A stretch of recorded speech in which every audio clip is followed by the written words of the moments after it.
Welcome back to Reality NSFW coverage of the challenge, Spies, Lies, and Allies. I'm Johnny Fairplay. I'm joined by Lauren Pratt, Alex Trias, and Matt the Beard Bischoff. And we're talking a 1-hour episode of the challenge tonight. Did not see that coming. I was like, I saw the credits at the bottom, and I'm just like, is this like they used to do back when Monday Night Raw used to kind of cheat in the ratings, and the first show was Monday Night Raw, and the second hour was Raw is War, just to get like double the ratings somehow to manipulate the system. But no, after the credits and the next time on the challenge, I saw Snooki talking about diarrhea, so I knew that it was 1 hour and only 1 hour. Honestly, I feel like the audience all feels like Amber tonight. Like we're just blindsided. And I think we're going to be talking about this for a long time to the point where people are going to fall asleep because of how much we're talking about how blindsided we are. Maybe we should mention a few times. So this was a 1 hour episode. I did not see that coming. I like this episode. I mean, I like there. It was. Of course, shorter than the 90-minute format that we're used to. However, like I liked what I saw. Yeah, I did too. First of all, I was caught off guard by the 1 hour thing. You should mention it. Yes, I was fucking blindsided, but I actually preferred the 1 hour. Dude, sometimes with shows, I tend to zone out. I'm like, fuck, 90, especially when we're podcasting. I'm like, because I'm like, fuck, I got to remember all this shit that happened in 90 minutes. And it's not like I have a love for the challenge like I have a love and passion for Survivor, right? I'm a newbie when it comes to this. But I think tonight, for me personally, that 1 hour hit the sweet spot because I was entertained. I mean, the challenge, before we went on air, I was talking to Alex and Lauren about the challenge itself was, although drift cars, etc., are cool, that was kind of a little I like the dynamics of the characters, relationships, and the drama, and the bouncer dudes coming in, and then I liked all that shit. That's just cool. I think 75 minutes would be the sweet spot for the challenge because there's always that. Not always. I mean, sometimes there's some good stuff, but like from the morning after the club till we go to the lair. Like sometimes the deliberations can be fun, with Huey exploding and Fessy saying something dumb.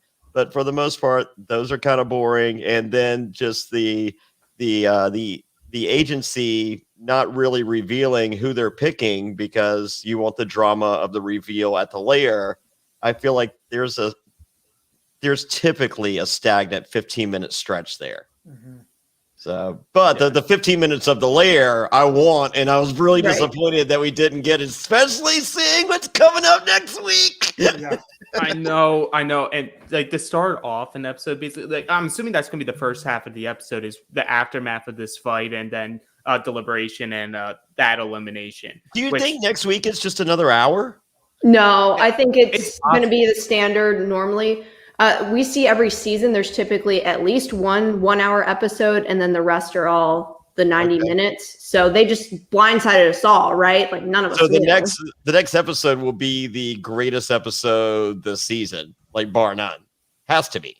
So are you saying the next episode is going to be layer, then a new challenge, then a new agency, then another layer, and then another? So 2 eliminations in one episode. Eventually, yes. They'll catch up where you're going to have 2 eliminations in the same episode. So I'm hoping it's next week because that will be an epic episode. So they must be just saving some gold for us. Yeah, but why 2 eliminations if one of the 2 eliminations is a hall brawl? What I'm thinking is usually. And this is just me trying to put like a production hat on here for them. It's like if they feel whatever happens after this or whatever the next round or next 2 rounds is more inconsequential, they feel like, oh, let us get a build up.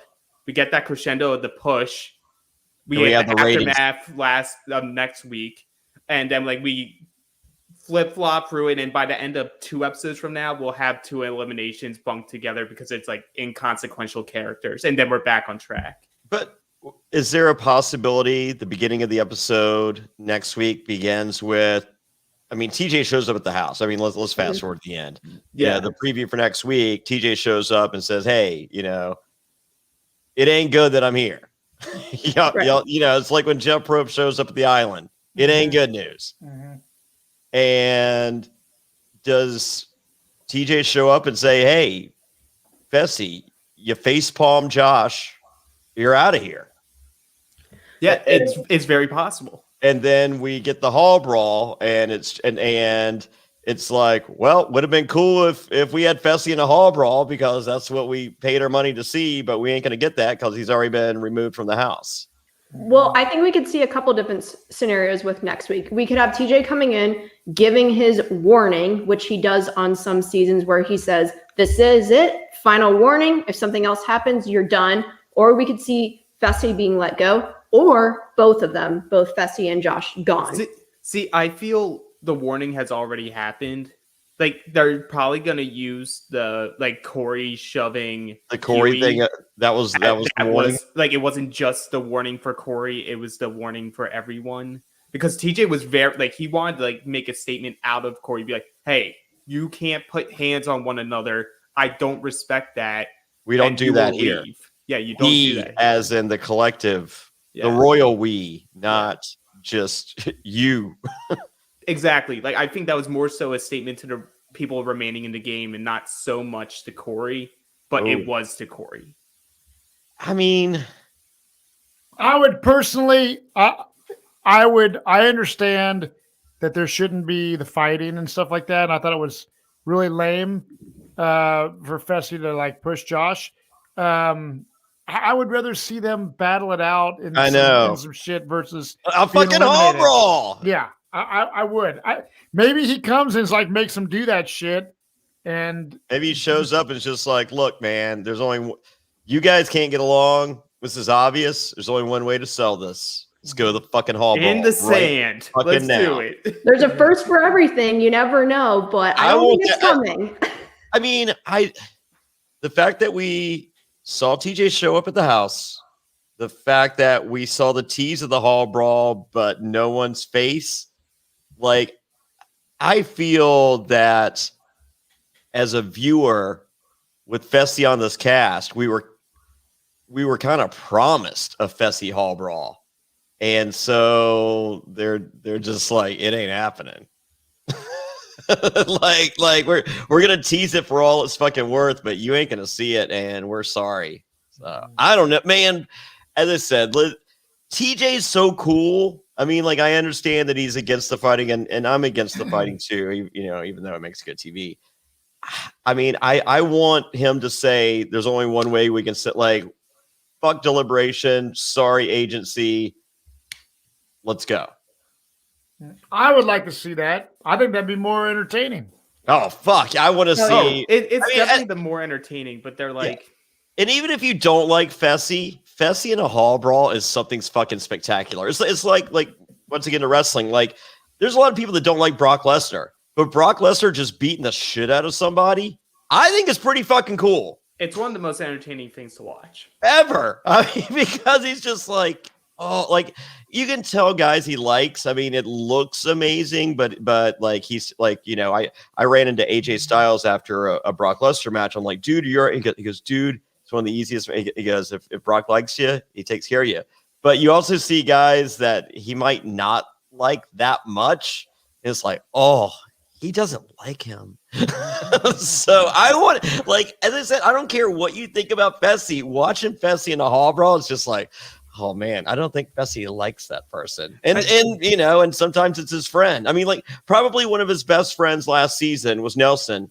Threw him into the hall brawl, fucking eye poked him and fucking every fucking cheap thing in the world, and fucking hurt him. Right. Yeah. And it's like, it would be the right call if you're like doing it on the spot, deciding what to do, to be like, hey, you have to go into elimination. Then the house decides the house vote, and then that's what happens. They go in, do all that shit. But I just like, it feels, especially if Fessy goes, it feels so like unsatisfying because it's not even Fessy's fault because he didn't initiate the overall argument that led to the fight. Yeah, he was trying. That was all Tori. Fuck Oh yeah. He was stirring the pot hardcore tonight. And that's the thing. Josh didn't even need to be brought into any of this, but they're like, let's go get Josh. He's going to get all riled up. And that's exactly what And happened. it's just like, where's the tranquilizers? Where's the bats? We have to Oh, knock them that was out. so great. Barricade the door. Just barricade the door. There's no good will come of this. Yeah, because I mean, isn't this like super late at night after everyone's hammered? Everyone's been drinking. That's the thing, man. Like you add alcohol into the scenario, Yeah, like pizza. I imagine if like And you had, pizza. yeah, Thank you, Alex. You are correct. There was pizza involved, and people love pizza, but especially after alcohol. but drunk people, man. I in a reality competition show like this, people make bad decisions. I mean, My advice to anyone going on a reality show is just like if there's alcohol, it is not to your advantage. And we have we're doing the final tribe cast assessment after this podcast. Go back and check youtube.com/reality_nsfw, and we're going live a few minutes after we conclude here, and we have Davey Rickenbacker, who got hammered on David versus Clay. Is like, what was it? I got an octopus or what? So, but I don't know that he necessarily made a mistake, but we've seen people make mistakes. You loose lips sink ships, and alcohol is a lubricant. You're fucked. So as I said, my advice, especially on Survivor, you're so fucking malnourished. I'm just like, that might be what you're craving, but I mean, it would be hard to turn down. Like if you were on Survivor at a reward. I remember Godfather Carl getting wasted. Godfather Carl. So, but I mean, I think if they're giving you one beer, you're not throwing away $1 million for a beer. No. But if they're feeding you booze and on a lot of these challenges, they are purposely feeding you booze. They want you to fuck up. They want there to be drama. They want someone to say something they shouldn't say. And for those of you going out there on a future season, just a heads up, I don't think 4 glasses of wine is worth $1 million. I mean, I'm sure there's some chateaus somewhere that they have that price tag on it, but I don't think that whoever's going out there to play Survivor has that budget to buy a $1 million bottle of wine. Yeah, that's great points that you gave as a competitor. Like if you're a competitor on these shows, definitely you shouldn't drink. Yeah. If you want to bring it fucking entertainment though. Oh yeah, please. I want you to get fucking wasted. I want you yelling at the fucking wall because you think there's someone that is the wall and just punch it. Like, I want that. Like, so in this sense, even though it didn't come how I wanted it to happen, I love the fight because this is old school challenge. I love it and I need it. Here we go. Thank you, Christina O'Carroll, with a little insight from the Tori show, in which Tori's explaining how she was the mastermind behind everything. Amber said she was actually outside trying to get another pizza from production, and then Tori called her over from outside to start the drama. All right, good for you, Tori. Yeah, and then the other people in the house, like Corey, were egging it on, and I get it. They're bored. They're bored. Corey was great. I mean, I want more Corey because this Corey has been awesome. I mean, he's fucking posing during the fucking what was it called? What was the name of the daily? What was it? Turning Agents. So he was posing on while drifting, and then tonight he's just like, dude, we're just fucking bored, man. Come on, give us something, give us some entertainment. And I'm just like, I'm with Corey. So good stuff there. So so let's go back. Let's start at the beginning. Previously on the challenge, we were down and dirty with Kyle. It was what it was, but I like Kyle. That's about the only airtime we really got from Kyle. Except, did his combination lock just break off and he didn't? That's what I saw. I think that's what happened. I think he just broke it off. Yeah, and they showed it. Like, you feel like production wouldn't show that. I think they didn't care because they knew he didn't win. That's true. Yeah, but don't show your shit falling apart though. I think that's more them thinking like, oh, people are going to be looking at that, be like, hey, look how stupid Kyle is. He just broke the lock off. I don't know. I don't know. Anyway, so not a lot of Kyle this episode. I love Kyle. I like seeing Kyle in the thick of a fight. So, and I didn't feel like he was. I felt like he was playing pool, I think. Yeah, I think he came in a little later. So they get back into the house, and Logan is celebrating his victory, and Ed walks up and goes, "Did you hear me?" And Logan's like, "No," and Ed goes, "Yeah, I was yelling, hell yeah." I love Ed. Dude, I think I'm on the opposite side of the spectrum there on Ed. It's all good. You don't like Ed? What the I don't heck? think so. I don't think I do. I feel like Ed's our replacement for Gabo now for just stupid Oh no! Well, then Ed is a poor man's Gabo. I mean, yeah. Low budget Gabo. Here's Ed. Like Ed showing up at like fucking like local fairs and carnivals. You know, like the state fair gets Gabo. Like the local, they're like, we got Gabo, and then you get there, it's just like, hey, I'm Ed. And it's like, it's supposed to be Gabo. Yeah, you know. Well, it's like you can't be praying to Mike the Situation, so you know it was only going to be downhill. Yeah, that's true. Well, I prayed to Mike the Situation that I was not watching Snooki after 1 hour, and that the fucking hall brawl is coming up. But we don't get what we want. That's just me. So we are reminded of the fact that Huey and Emmy are a rookie pair, or as Devin calls them, the R&Rs. That's why Devin, why can't you say rookie? I mean, it's like I honestly feel like it takes more effort to say R&R than rookie. Because it's Devin. Devin's fantastic. I don't really anything Devin says is great, and I don't even care what it is. It could be completely in the wrong, and it's just funny. No matter this is in the wrong. Like, I like to call them R&Rs. Do you? Like, why? And there's no reasoning behind it, but because he's the one that says it, if someone else on the show said what he said, it wouldn't be funny.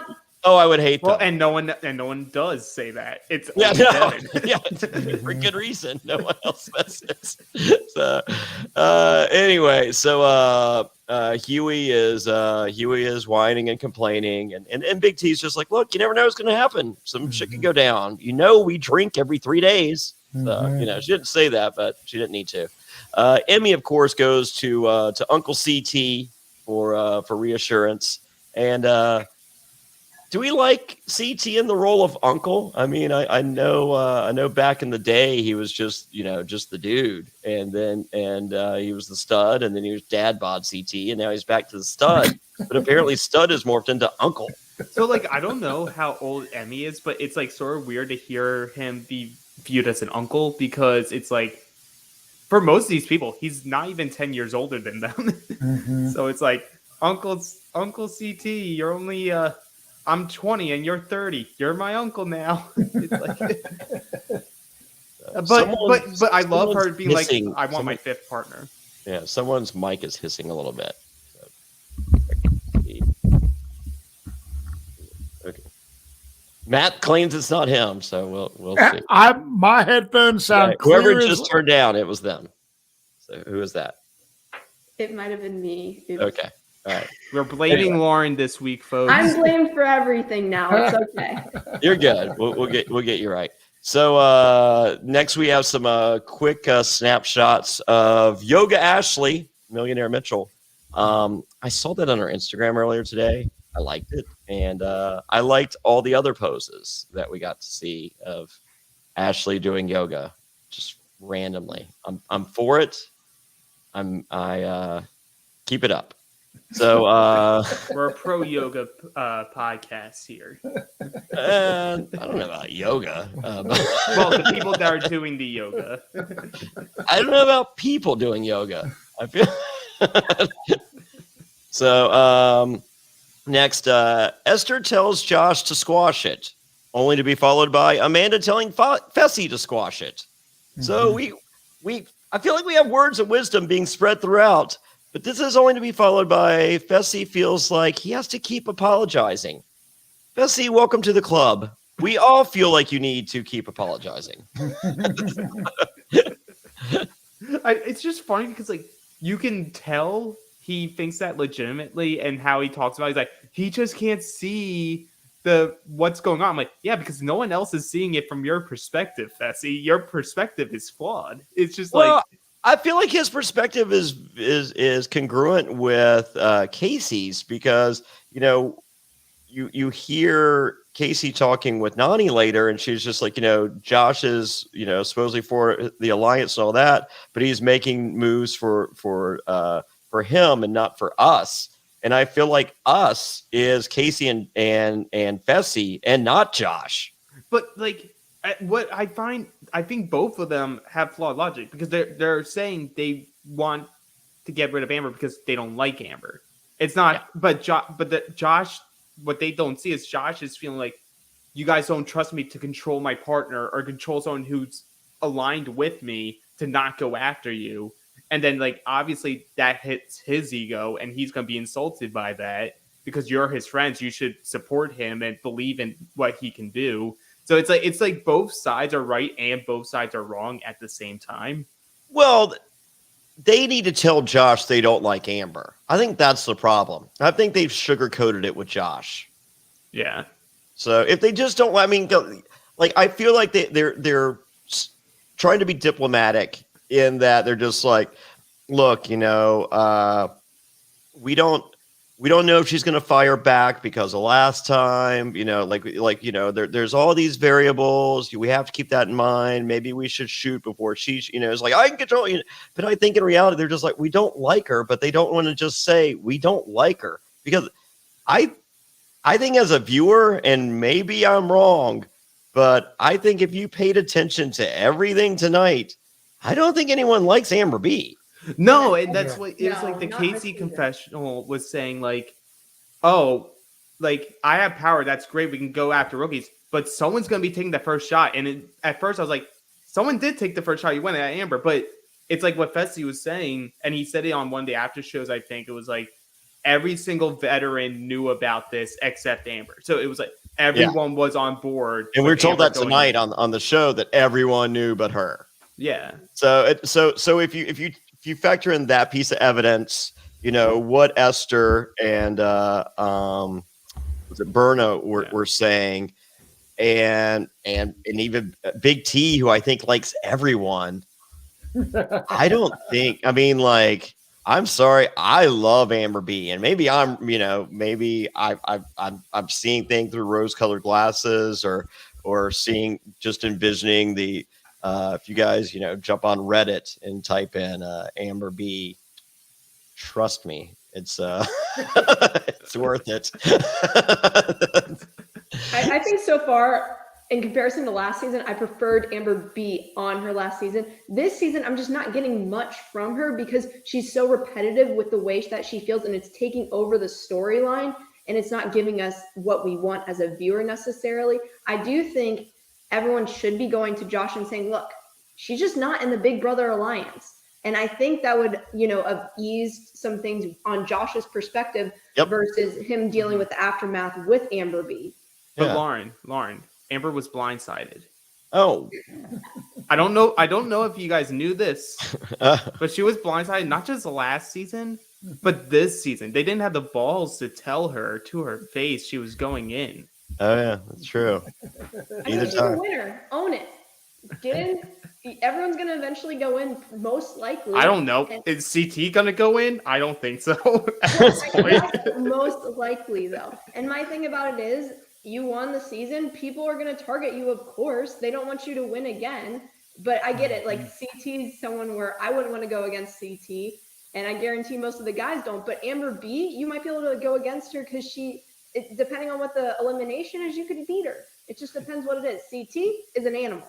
You know what? And I think you pounded the nail on the head with why Casey has her feelings against Amber. She saw how Amber competed in the final.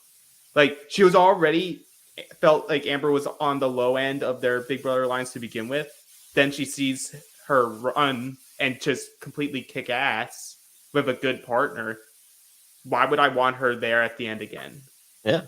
So no, she's. I think she proved her might last season. So Right. next we have date night, flowers, strawberries, and champagne from Casey Donani. Why can't I find a nice girl to treat me to flowers, strawberries, and champagne? Maybe you'll meet her in Louisville. I just want the strawberries, to be honest. Well, I don't know. Ashley was saying she's so lonely, like I was ready to cure that. Did you not message her right then and there? I didn't. I should have. I have her number. Anyway, next we see, which I thought would potentially not be addressed or noticed by anyone else. Josh and Esther hook up. I know, and so he was saying it's like really hard to like basically bang in the house because there's always people around. Yeah. So they showed him kind of, doing a little something. But do you foresee that there was a lot more that went down that we did not see, or no? I don't think so. I think more happens later, but I think what we saw was what happened right there. Okay, gotcha. It seemed like it wanted to go a little further. Yeah. She would seem like she was like, This is the first time Josh has hooked up in the house, right? This house. Yeah. In his earlier seasons, he did hook up with someone as well. How did that work? Hey, they're great friends. Oh, well, that's good. Yeah, but you know what? Good on Josh. Like Josh has been getting in better shape. He's probably. I think he looks the best he's ever looked. I feel like he has to be getting more confidence in himself too, and he's someone who's like, just because of how out there he is, I feel like that could be an attractive trait in someone, especially for the stuff that we don't see. That's like more just like them just living at the house. I'm sure he's like, you guys have said all the time, just how great of a guy he is in person when the cameras are off. Like, I'm sure that's what they see. Yeah, he wears his heart on his sleeve. He's a good dude. So, and I think you see that in his emotional outbursts as well. But I feel like, well, I thought up until tonight he was doing it for the forces of good, but it appears as though Amber B's not good. It's so weird. Yeah, so that's the challenge for you, and that's why I love it. Yeah. Speaking of the actual house, I was asked by one of our incredible podcast viewers to please point out that their house looks like it was designed to look like a horny, futuristic dojo in the middle of an abandoned air hangar, abandoned vineyard. I did not get that impression, but a great take. I think it is. I'm for it. So next is our daily turning agents and TJ, just to remind us once again how he's one of the coolest hosts in the history of anything being hosted. Today is going to be sick, so sick, badass drift cars. Yeah, yeah. The badass drift cars are sweet, and I was like, man, he's standing there, and those cars like fly by him. You know what I mean? It's like, no way. He's trusting those drivers. Yeah, that's BMXers for you. It's like. I went to Travis Pastrana's house. If you don't know Travis Pastrana, Nitro Circus, he's a famous motocross guy. And when we went to his house, it popped up on my Facebook memories. You have to sign a waiver when you go to his house, basically saying, I could fucking die at your house type thing. And we got into some wild shit, and we just fucking had a blast. And that's what a lot of like BMXers, action sports people aren't afraid of that shit. I would be scared shitless if two fucking cars went flying by me at 100 miles an hour. But yeah, it just proves, like Johnny was saying, that TJ is a badass host. It just makes it fun and cool. And this challenge, although I'm all about drift cars and stuff, I found myself kind of just like petting my dog and zoning out. It seemed a little repetitive, like in this challenge for me. I think it was, they could have brought a tilt-a-whirl from a carnival and set it like right in between the tractor trailers or whatever, and it would have been the same difference. I I felt like there was no danger of them being thrown from the car, obviously. Nah. You know, and I mean, like, I think, like, so the only real challenge to this was the dizziness. And as I said, just put them just leave a tilt-a-whirl on until they solve their deal. And I think you see people puking. I think it'd be fucking, I mean, because like tilt-a-whirl was my favorite fucking ride when I was a little kid. And now I have 2 daughters and they're just like, let's ride this. And I'm just like, oh my God, I am ready to throw up just looking at it at this point. Yeah. So, and then when I ride it, I'm really ready to throw up. But do you think that my thing would be production was probably like, man, going around these fast cars is going to make them more fearful. You know, like no one just seemed real scared of this. Like when Huey's upside down, like 30 foot high, like that's scary. Like, oh shit, I could fall or I got to jump off this cliff. I think maybe they were expecting more fear in the minds of these contestants. I think on paper, this sounded more dangerous. It's just like, oh, dude, it's gonna be badass. Like these cars are gonna come. Like first they're gonna race past TJ, then they're gonna fucking do circuit. They're gonna be like, oh my God, it's gonna fucking throw me off. It's gonna fucking kill me. And then like they're just like, oh, cool, we're good. Right. Yeah. And honestly, my only like true complaint about this was the length of time of a 60-minute episode we spent on this, because it went through at least 2 ad breaks, and like you didn't really need it. Like you really just needed to give time for the first 2 rounds that had Josh and Ashley winning and Casey and Emmanuel. Speed through the rest of them because I don't really care. Because if you guys don't care, I'm not going to care. So just get through it. Get us our winners so that we can get more drama. Yeah, like I'm just like, I don't care if this is an 8-way tie. I guarantee 2 or 3 teams were up at the top. So fuck the other 5 that were right there. I don't care. Right. Yeah, they normally show a round or 2 or so, then clip to the music, and then for everyone else. This one just dragged on and on. I think the biggest issue for me was, as a contestant out there, really sick, super cool to do, but as a viewer, I don't need to see people spinning around in a circle, as Alex said, through 2 ad breaks. I don't need to watch that. And it might have been really cool to do, but not like cool, like, oh my God, like you wouldn't believe it. It was just like, oh, it was fun. Well, according to Berna, she made it sound like, oh, couldn't believe I got to do this. Yeah, well, I mean, I think Berna plays with like a stick and a wheel, and is like, oh look at it, it's going fast. Look at it's gonna go to the bottom of the hill. Yeah, that was part of their clown college. You know? Well, there you go. When she was learning circus. Majoring in circus. Yeah. So Johnny, I feel like because you're a big Corey fan, you must have loved when he was talking to the driver, be like, okay, so instead of doing donuts, you're gonna like just put it on park. For like 5 seconds, and then you can go. Yeah, and the guy's like, "How about I just turn the car off, dude?" He's like, "Yes," like that. Boom. We're feeling each other. Compatible right now.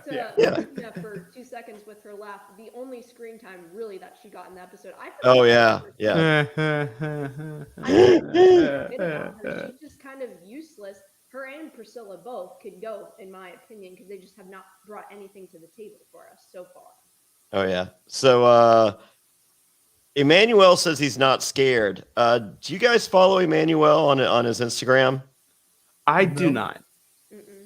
Holy moly. He was on some show where's he from? Spain? No, I think Romania. Romania? Okay, wherever he's from, they had this crazy show. And like it seemed to be like a big, like, you know, almost like an America's Got Talent or, you know, something crazy. Anyway, but it's more whatever. So there was like a high dive thing, and he dove off and did like 8 flips in the air, and then like landed perfectly in the water, and it like everyone like shit themselves. So he must be like a competition diver or something like that. Or just a badass. That's why Devin's scared of him. Yeah, that's why he might not be like, I mean, he might, I think Alex might have it. He might just be a badass. So, but I mean, like, check out his Instagram. It's a really awesome Instagram anyway, but it's just like, holy I mean, like, it's some fucking, like, you're watching, it was a fucking triple Lindy from fucking Back to School, Rodney Dangerfield style. Yeah.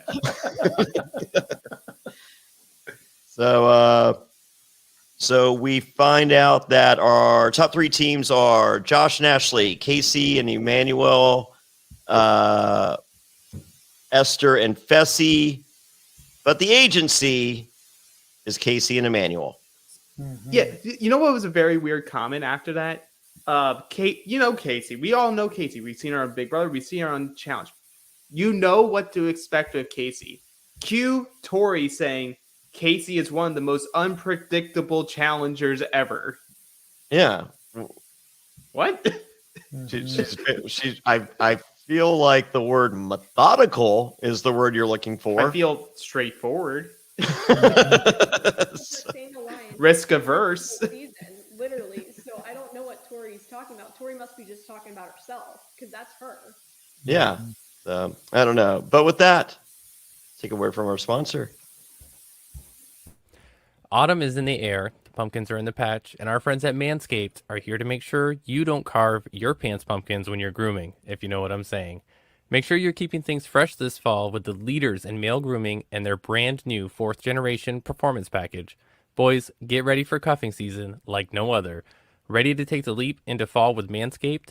Join the 2 million men worldwide using Manscaped by going to manscaped.com for 20% off and free shipping with promo code SURVIVOR. Now, listen, I have had my fair share of mishaps in the past, and going into Halloween, the guys like to dress scary, the girls like to dress inviting, and as a result, you're bound to get your pants down if you do things right. Well, you don't want a big bush down there. You want those things freshly trimmed, shaved so perfectly. Don't use a razor. Go to Manscaped. It's the only way, or you will not be getting treats, but only tricks. It's time to bundle up with the Manscaped Performance Package 4.0. Inside this package, you'll find their Lawnmower 4.0 trimmer, Weed Whacker ear and nose hair trimmer, Crop Preserver ball deodorant, Crop Reviver toner, Performance boxer briefs, and a travel bag to hold your goodies. First off, the new Performance Package 4.0 includes the new Lawnmower 4.0. And if you're looking to cozy up this fall, this trimmer is essential. Their 4th generation trimmer features a cutting-edge ceramic blade to reduce grooming accidents thanks to their advanced skin-safe technology. It also gives you the ability to turn a 4,000 LED spotlight on and off when needed for a more precise shave, plus it's waterproof. I hate shaving in the dark. That 4,000 LED spotlight, perfect. But the Performance Package 4.0 also includes the Weed Whacker to chop your worst weeds up top in your nose and ear. So you use the Lawnmower 4.0 for your rear, use this for your ears.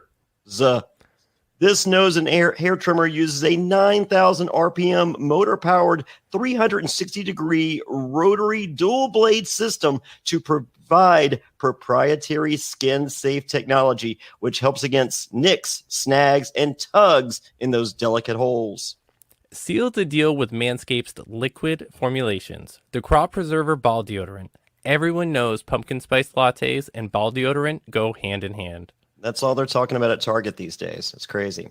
Then after trimming the pumpkin patch and whacking the leaves, give your balls a boost and use the Crop Reviver. Manscaped even threw in 2 free gifts to their Performance Package 4.0, the Manscaped Boxers and Shed Travel Bag. You see me on the road, I have the Manscaped Shed Travel Bag with me everywhere I go. Get comfy on the home and on the go this season. So get 20% off and free shipping with the code SURVIVOR at manscaped.com. That's 20% off plus free shipping with the code SURVIVOR at manscaped.com. Make your balls a priority this fall. Choose Manscaped. Your balls will thank you. Promo code SURVIVOR. I've been trying to cut down on carbs, sugar, and unhealthy food, and realize I basically can't eat anything anymore. I mean, I used to love eating that delicious cereal, but I can't. But wait, I can, thanks to Magic Spoon. 0 grams of sugar, 13 to 14 grams of protein, and only 4 net grams of carbs in each serving. That's only 140 calories a serving. It's keto-friendly, gluten-free, grain-free, soy-free, and low-carb. Plus, build your own box. Available flavors to build your very own custom bundle are cocoa, fruity, frosted, peanut butter, blueberry, cinnamon, cookies and cream, and my new favorite, maple waffle. Magic Spoon just recently brought back 2 super popular flavors, cookies and cream and maple waffle, just like you're talking about, Johnny, permanently. When these flavors were first introduced for a limited time, they sold out extremely quickly. You should make sure to get these again and try them for the first time. They're delicious and indulgent. Every morning I wake up, I look into my cabinets. All I have is Magic Spoon cereal. I have all the options, and I'm like, I'll do a little bit of I'll mix some cookies and cream with a little cinnamon, maybe cocoa and peanut butter. But oh man, that maple waffle just by itself is just something so spectacular. Hey, they're perfect not only for breakfast, but that guiltless midnight snack. So go to magicspoon.com/survivor to grab a custom bundle of cereal and try it today. And be sure to use our promo code SURVIVOR at checkout to save $5 off your order. And Magic Spoon is so confident in their product, it's backed with a 100% happiness guarantee. So if you don't like it for any reason, they'll refund your money, no questions asked. Remember, get your next delicious bowl of guilt-free cereal at magicspoon.com/survivor and use promo code SURVIVOR to save $5 off. And thank you to Magic Spoon for sponsoring this podcast. And we're back. During the break, I actually had to pee, and I have a balcony right here on the other side of my studio, and so I peed off my I thought I was peeing off the balcony. You know those strips of wood that go in between. The entire pee hit that strip, and I'm just like, what the? Oh my God. Why am I not surprised? I'm like, oh, I mean, It happens. Mistakes are made. I practice aiming every snow. I don't understand. I guess you know what we're due. It's it's still 90 degrees where I am, and so I'm just out of sync. So come on fall, come on winter. Let me get my P accuracy back to its elite status that it belongs. Oh. All right. So we're it's a foregone conclusion, as long as nothing happens after the club, that the R&R team is going to be voted in by near unanimous decision during the deliberation. So we're hearing the potential candidates that Emmanuel and Casey can nominate, and we learned that Priscilla is the silent assassin. She is also a silent edit. I was about to say, I'm like, she gets some confessionals, so like she gets more than like Bettina and Jeremiah, but really that's it. That's it. Other than that, she's bottom 3. Totally. Yeah. So I did love Huey going to Emmy after and be like, wasn't I such a good partner? Yeah, no, he's like, and then he's like, I didn't try. There was no point in trying. we have to go down there so we can lose and get my best partner. We have to lose. Oh my God. I be warned, everyone. It looks like the reality NSFW umbrella might start coverage of TLC shows, including 90 Day Fiancé, and I have a British gentleman that would like to spearhead that journey. And be forewarned, I in most conversations I have with said gentleman, I reply with, "Huh?" As eloquently as I can. So yeah, so it is now dress up time for the club. And Emmy chooses to seek advice from Ashley and Amanda. And if you're looking for anyone to get advice from in that house, I suggest those two. Absolutely, positively. I did like that Ashley wore the dress for her confessionals first, just to kind of give you a, this is what it could look like. But there's other ways to wear it, apparently. And I guess it's big news this week in the world of the challenge. Amanda and Fessy posting some pics. They're an item after the challenge. Wow. So, For now. Which is kind of strange because we heard rumor and innuendo of Michelle and Fessy visiting each other's hometowns immediately after the challenge. Mm-hmm. Well, maybe there's some beef there. Would you love Amanda and Michelle beef on a future? Right? They did an instant. I feel like it's something where like Amanda's making it a thing just because at the moment just to be Amanda. Yeah. Like I think underlying it all, it's like for her, it's gonna be like it's not that deep. And I think the same thing with Michelle. Like I think really Michelle watched like one of the lives, but really I think for both of them it's gonna be like, Yeah, but I would love an Amanda Michelle rivalry. Mm-hmm. Maybe you'll get one season. You never know. I do want to know what is everyone's predictions with how long Amanda and Fessy are going to last. to the next airing. How much time do we have left in this podcast? Can I place my bet on that? Well, I mean, like that gives Fessy enough time to DM like 5 of his exes. So sweet, there we go. Does he get return dates, or is he kind of I feel like he's more of a one and done. I don't know. It's like he dated the one girl that he met in BB for a while. This is like now what his second or third chance with Amanda. We'll see. Okay. Him and Tori were one and done, so I mean, yeah, that's true. That's true. For the and record, Tori goes for everyone, so that says something. Alex, as you guys have figured out, is not the biggest Tori fan. No, I love Tori as a character. I just like I had to have my beef with someone. Okay, so you just picked Tori. Well, You're just really, like, let me pick a podcast no. rival. We're gonna fucking Howard Stern, Opie and Anthony this shit. No, my issue is with Vanessa. Tori's just like transitive property right now. Okay, fair enough. I'm with you there. So did you guys know that Emmy was a singer? No. no. Yeah, apparently I just looked that up because I guess she was it says she was a rapper. She was maybe, even before she went on Survivor, maybe she was discovered Probably through social media. A Romanian rapper who broke out on X Factor Romania and later made it onto Survivor Romania. Oh wow, X Factor. That's a big show. Yeah, But yeah, I liked her. I thought she looked great in the red dress, and I think it was cool that she's got a song called Alien, I guess it was. And everyone that was there was like, man, I'm digging this shit. Yeah. So, Well, Fessy talking and it's just like, I mean, the kids are going to be hyped. I'm just like, stop. Like, I think there's a reason we don't get a lot of Fessy confessionals. He's not good. No, he's not good. And I feel like that's what it would be like to date him.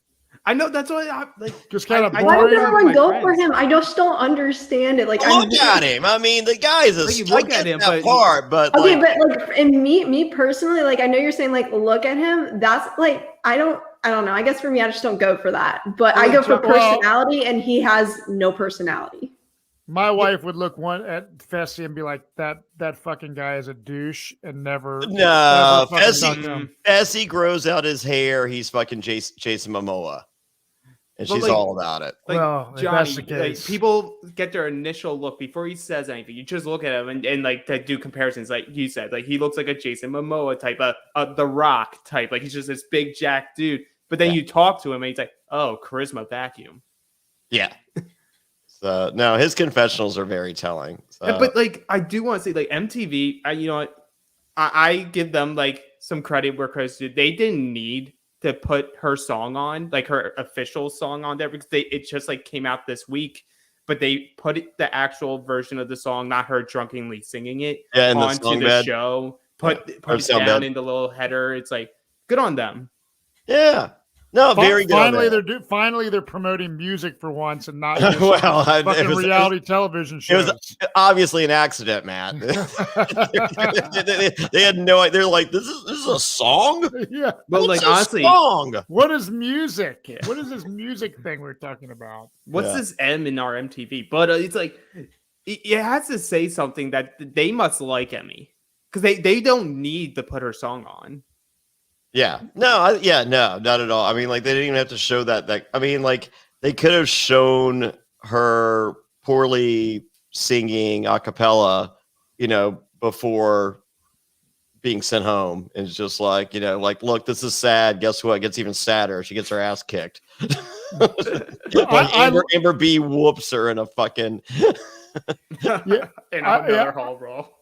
But I do like that they kind of introduced and brought that piece of her because it was like news to me. I'm like, oh wow, yeah, she's very likable. I mean, what was it like? Episode that elimination it turned the tide for me as a viewer, and I don't think I'm in the minority on that. I think she came. I mean, coming after my Survivor people, go fuck yourself. Mm-hmm. You're a Survivor. Right. What are you doing?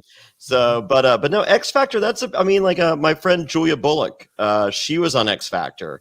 She did a cover of Pumped Up Kicks, and her roommate. I think her roommate was Gene Simmons' daughter in the house.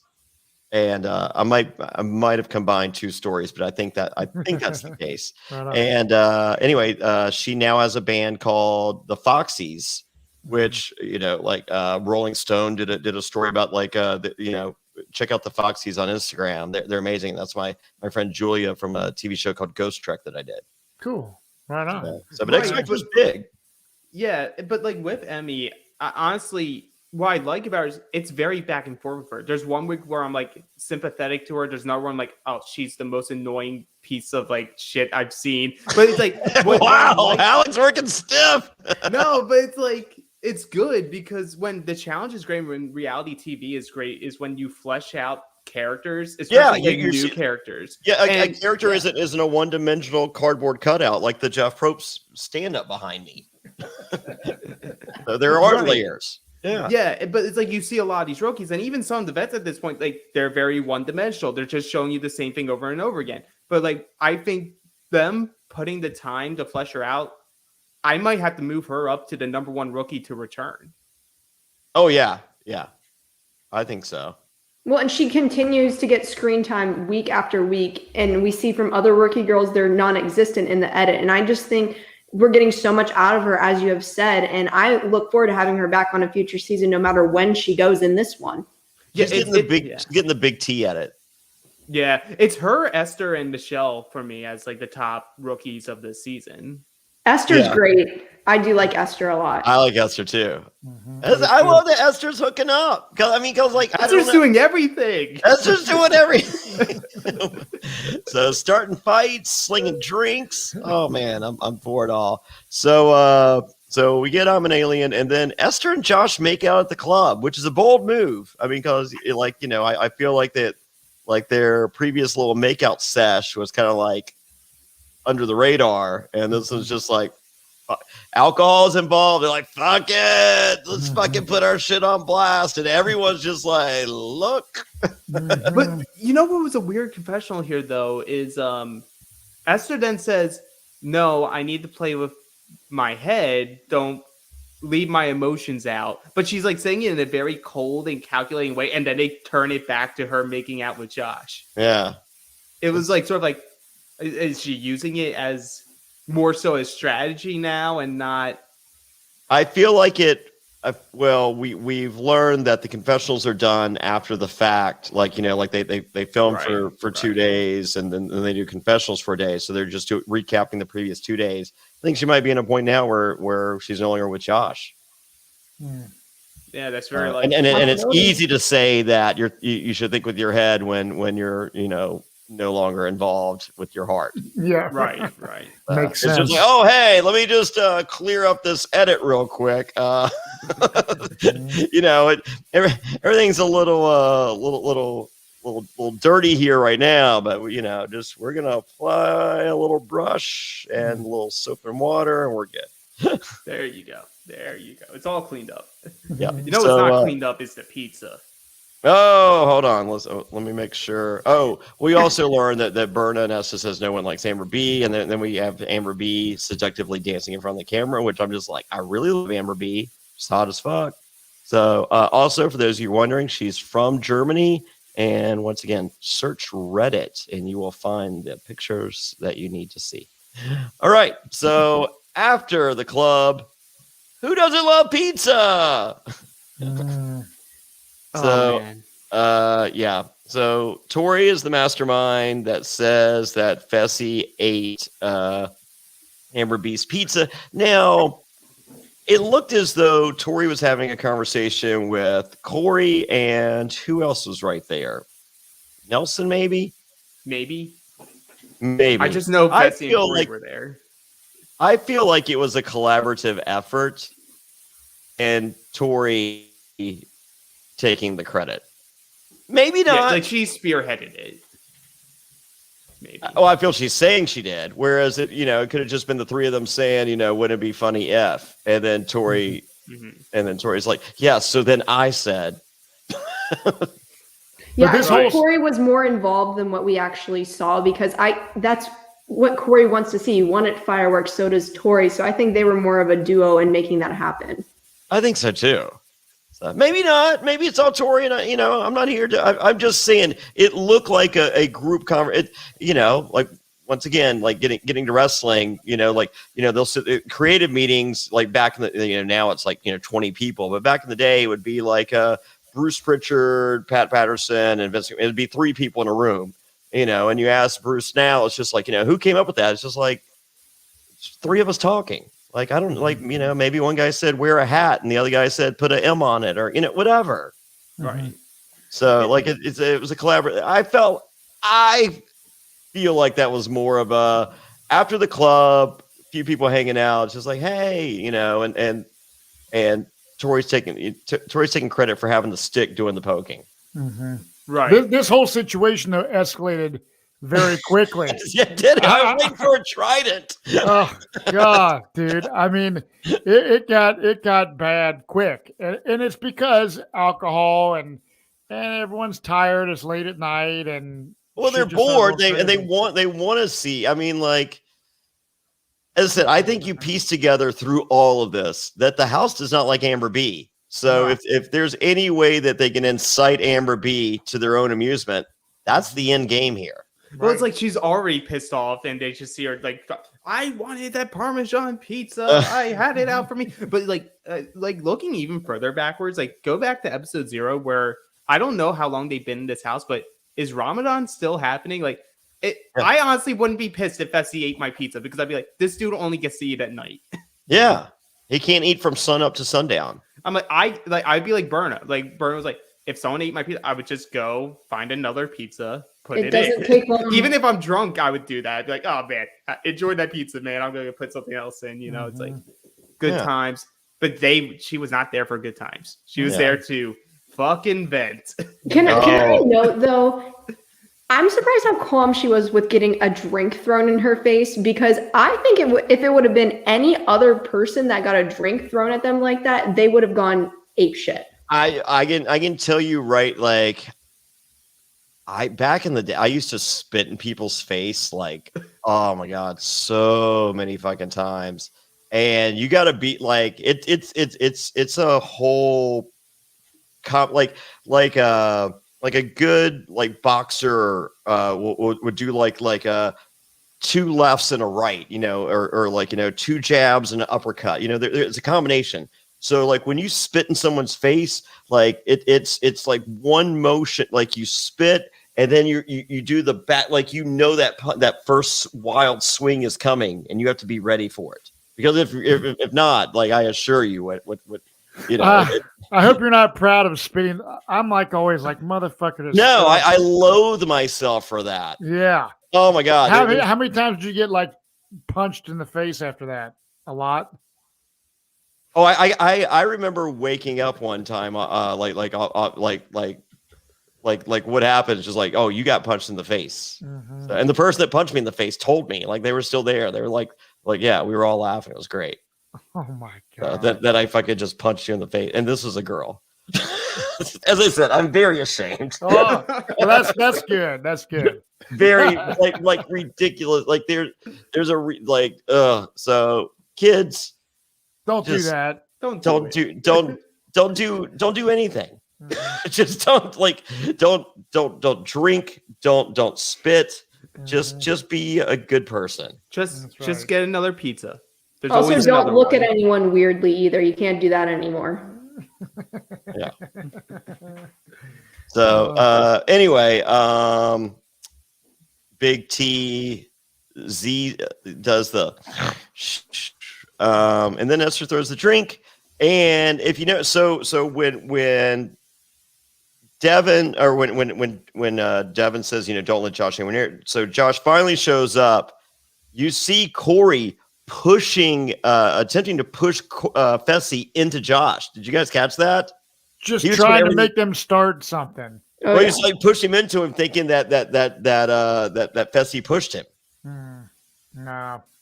So, but it didn't take and then Fessy had to stand on furniture for some reason. And then he eventually comes down and then just fucking face palms fucking Josh, which I think's lame. I mean, before that, like, the security came in. oh yeah, before he security. face palmed. Security. Those guys are That's a random occurrence on the challenge.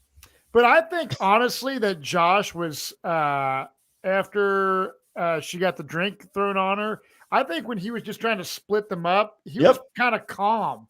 He was trying to trying to like make sure things were chilled out. Then Fessy just kept being an ass, and I think that first push from Corey pushing Fessy into Josh, while it didn't create an immediate throw a punch, it did escalate. Like, I don't know that Josh knew that Corey pushed him. And I just feel that just the tension level went from like 7 to 11. It was like sort of this thing where like Amanda sort of called it at the beginning of the episode where she was like, if you guys don't talk, like something is going to happen.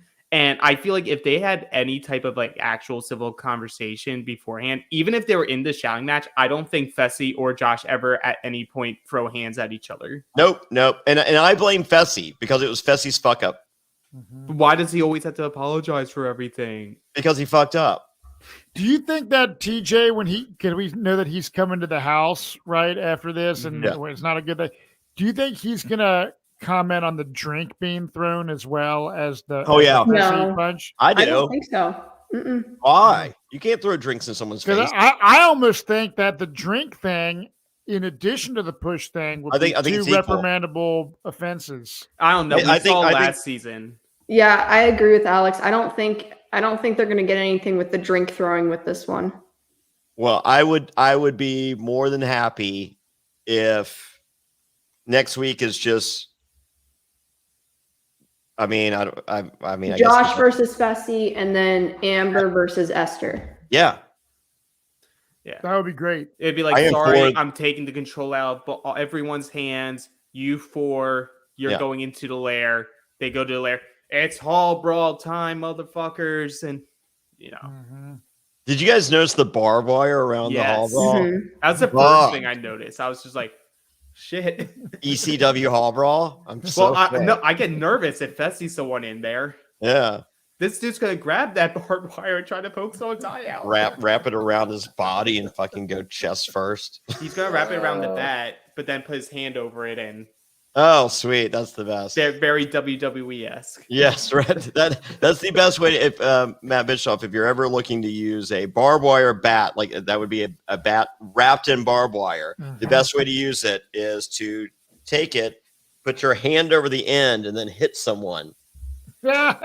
Don't put a swing into it. No swing. Just a forward thrust with your hand over the end is the most effective way to use a barbed wire wrapped bat. Well, speaking of barbed wire, totally off subject, but if you Google search this, someone on Instagram, it's these like guys that do jackass style stunts.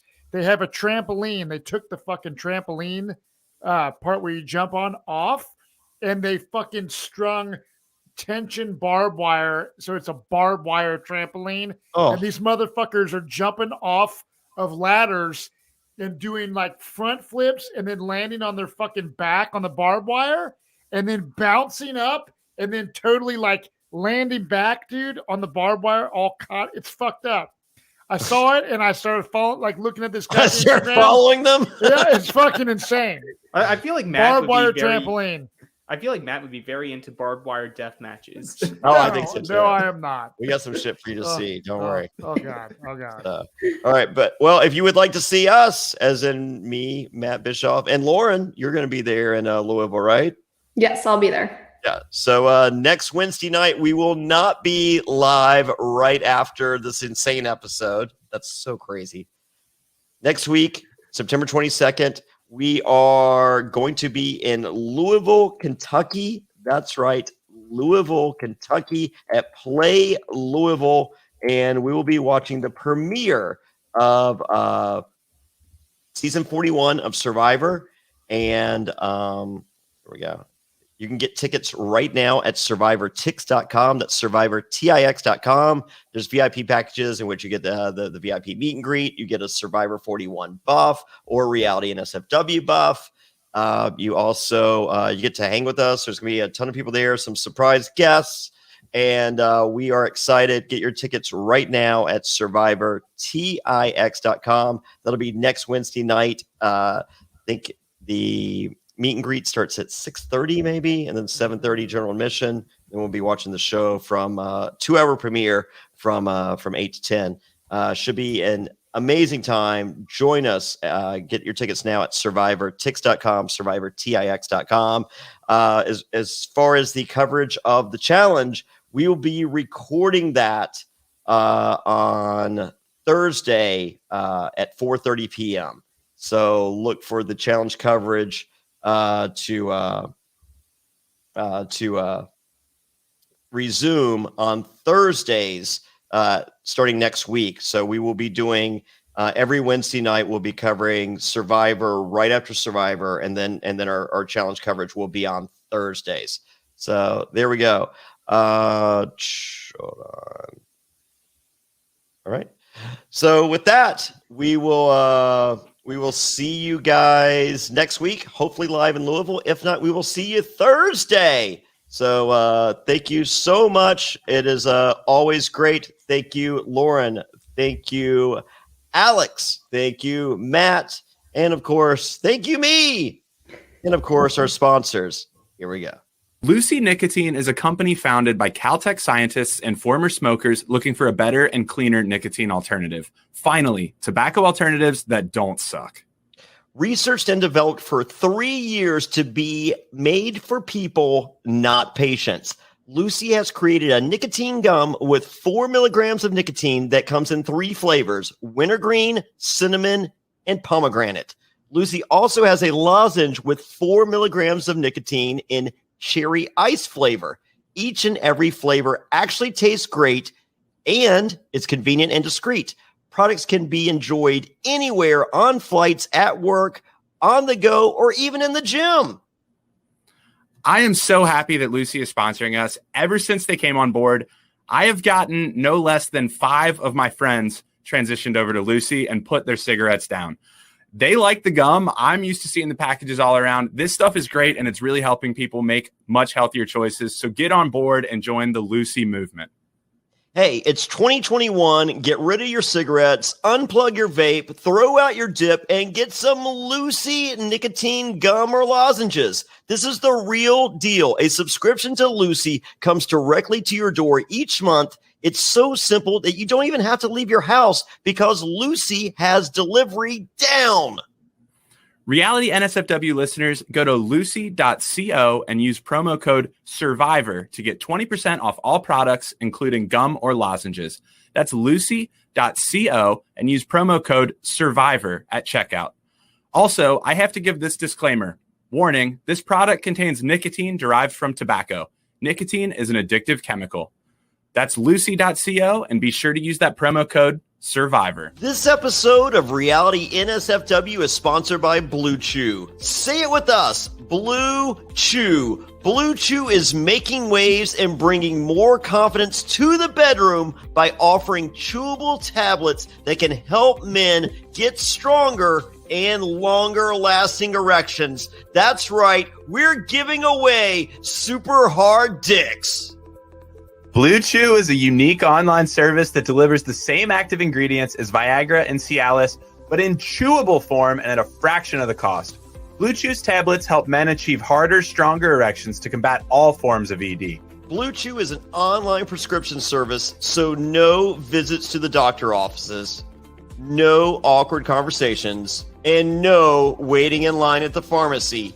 And it ships right to your door in a discreet package. The process is simple. Sign up at BlueChew.com, consult with one of their licensed medical providers, and once you're approved, you'll receive your prescription within days. And the best part, it's all done online. Blue Chew's licensed medical providers work with you to find the right ingredient and strength for your prescription. Don't like swallowing pills? No problem here. Blue Chew's sildenafil and tadalafil tablets are chewable. Blue Chew's tablets are made in the USA and they prepare and ship direct, so it's cheaper than a pharmacy.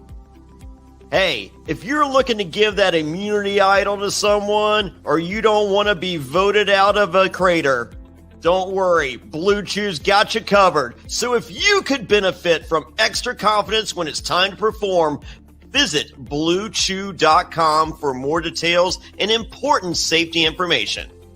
And we've got a special deal for our listeners. Try Blue Chew free when you use promo code SURVIVOR at checkout. Just pay $5 shipping. That's Blue Chew, BlueChew.com, promo code SURVIVOR to receive your first month free. And we thank Blue Chew for sponsoring the podcast.